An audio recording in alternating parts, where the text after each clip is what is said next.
Мен 13 жасымдайdım, мен өзімді инвалид деп сезбегем. 13 жасымдан кейін спортқа келгеннен кейін түсіндім, мен қолым жоқ екен. Маған бәрібір ол елдің көзқарасы, елдің сөзі.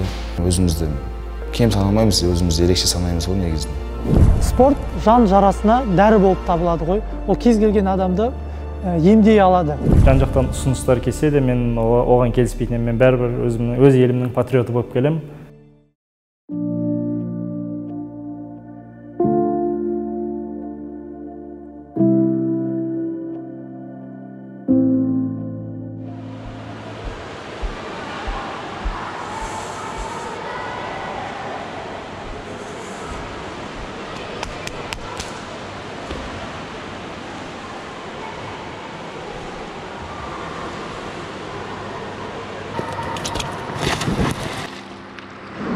Мен 13 жасымдайdım, мен өзімді инвалид деп сезбегем. 13 жасымдан кейін спортқа келгеннен кейін түсіндім, мен қолым жоқ екен. Оған дейін вообще мен здоровый деп ойлағам.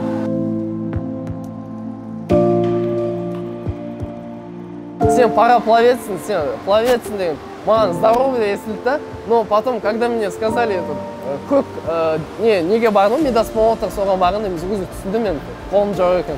Но до этого мен вообще здоровый деп осознать етіп жүргем да.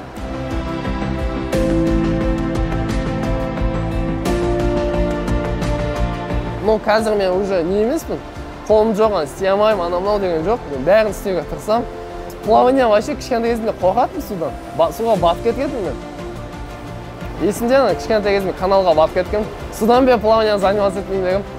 Но енді қазір оны ойласаң, как будто не сияқты да, андай, мультфильм сияқты да, күлгің келеді да.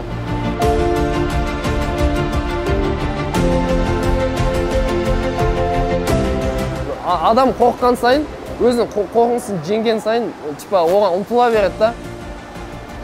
Страхпен жүре беруге болмайды да, типа.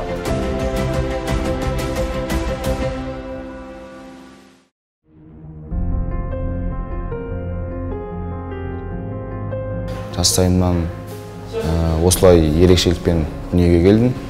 Аяғым дисплазия косартроз, толығына осылай туылғанмын. Бірақ та мен үшін ол кедергі емес.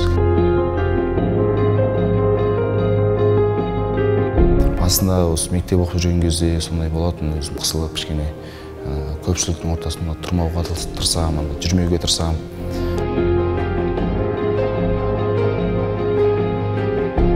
Кейін жүре үйреніп кеттік, өзімізді жеңдік та, іштей қысылмайтын болдым да, өзіме айттым. Сен оны ерекше қылып жаратқан, сен оны ерекшеліктен ұялмау керексің деген өзіме сондай принцип қойып алдым. Мен жастайымнан, бір жасымнан әкемнен айырылғам. Негізі әкемнің арманы осы мен үлкен спортшы болса екен деп армандаған. Қол күреске деген қызығушылығым негізі бала күннен артады, негізінше. Мектеп арасында жарыстар болады, қол күреске қатысам, бірақ үлкен жарыстарға шыға алмаймыз, мүмкіндік жоқ. Сонымен осындай сен қолың кіші көп қой, негізі келіп көрсінші деп ағам алып барған залға. Содан басталды барлығы.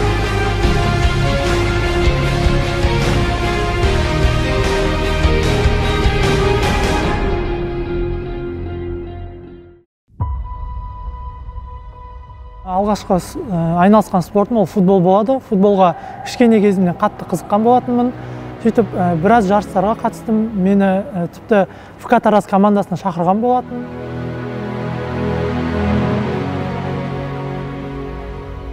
Футбол ойнап жүріп, байқаусызда травма алып қалдым.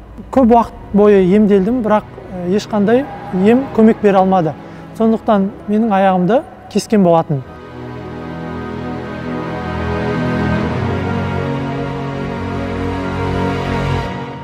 Аяғымды жоғалтқаннан кейін басында кішкене қиындау болды, психологиялық жағынан да, бірақ уақыт өте келе отбасымның, достарымның көмегінің арқасында өмірдің әрі қарай жалғасатынын түсіндім. Міне 3 жыл өтті, волейбол қатысқаныма 3 жыл болды.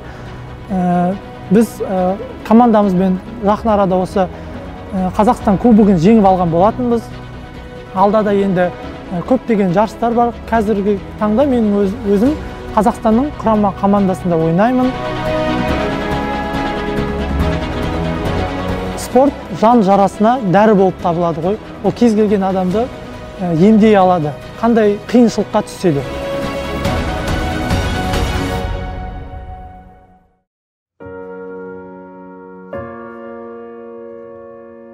қазіргі уақытта пара пауэрлифтинг спорт түрімен айналысамын.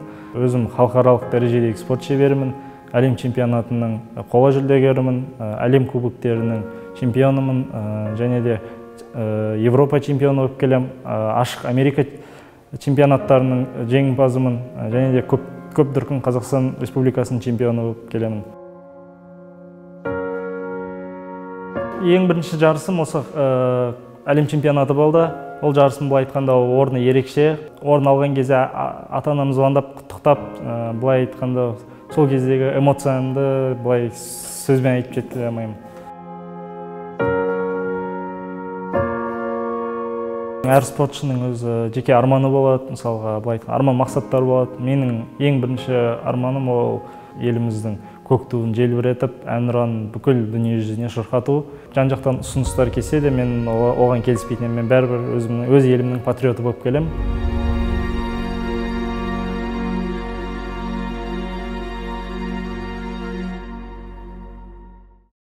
Паралимпиадашылар қашанда қажымас қайрат пен қайсарлықтың символы саналады. Қазақстанда осы саланың дамуына сіздер сияқты спортшылар мол үлес қосуда.